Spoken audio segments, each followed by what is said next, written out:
In this video, I'll guide you through how to set up event filters in Google Analytics 4. By the end of this walkthrough, you'll know exactly how to create a filter for internal traffic, like visits from your own company network, so your reports stay clean and focused on real users. Let's start with why this matters. When people inside your organization browse your website or app, their page views, clicks, and other actions can show up in your analytics just like any other visitor. If you don't separate or filter this internal traffic, it can inflate your numbers and make it harder to understand what your actual customers are doing. Setting up a filter helps keep your data more accurate and easier to interpret. First, you'll need to open your Google Analytics 4 property. Once you're in the correct property, look for the admin area.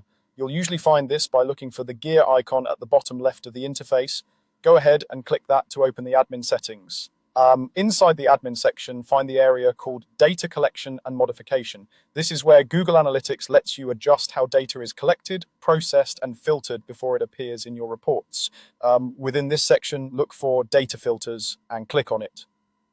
This is the main place where you'll manage filters such as internal traffic and other exclusions. On the Data Filters page, you'll see any existing filters that might already be set up.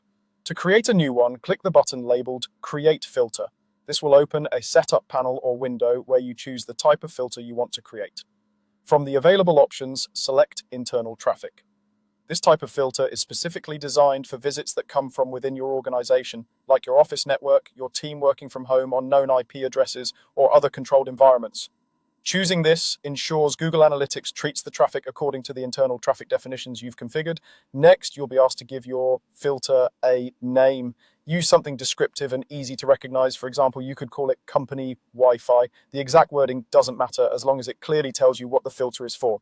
This naming convention becomes very helpful later, especially if you end up creating multiple filters for different offices, teams, or networks. After naming the filter, look for the filter state setting. This is crucial. Instead of turning it on fully right away, you should first set the state to testing. In testing mode, the filter doesn't permanently change your data. It lets you see how it would behave without risking mistakes. This way you can confirm that the right traffic is being marked as internal and that you aren't accidentally filtering out real user activity.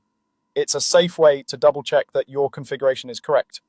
Once you've monitored the testing results and you're confident that everything looks right, you can come back to this same filter and change the filter state from testing to active.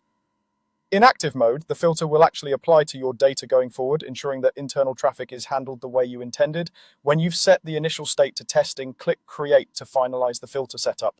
That's it. You've created an internal traffic filter in Google Analytics 4 and set it up in a way that lets you test first, then fully activate once you're sure it's working correctly.